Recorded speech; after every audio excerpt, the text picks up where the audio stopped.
Hyder sy'n ei ddeud i ddechrau. Dwi'n meddwl bod ni gyd wedi bod yn y sefyllfa neu oedd ni cychwyn ac yn sefyll o flaen dosbarth yn y tro cyntaf. A mae'n dipyn o beth, ddweud y gwir. A mae'r hyder yna yn dipyn o her. A da ni'n gobeithio yma drwy hyfforddiant da ni'n rhoi ac y gefnogaeth mae y tiwtor drefnyddion ni'n rhoi i tiwtoriaid newydd. Bod neb yn teimlo arbennu hunan yn y cyfnod yna. Dwi'n mynd â nifer o heriau eraill. Un her ydy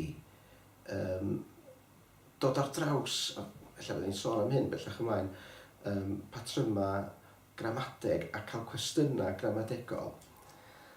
Ac bod gwybodaeth yn tiwtoriaid newydd ni yn eang iawn, a llawer ohonyn nhw'n gwneud graddau yn Gymraeg, mi fyddai'n trio deud wrth bawb bod y tiwtoriaid mwy o profiadol yn cytuno mae wrth addysgu, da ni wedi dysgu'n gramadeg yn hunan, lle mae'n gwirionedd.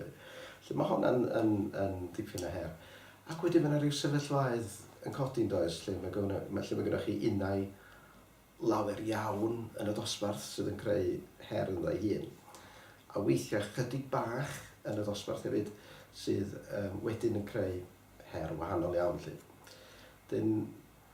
Mae bob un her sydd yn wynebu ni fel tiwtor yn cael ei amlygu yn fwy pan da chi'n dechrau fel tiwtor newydd.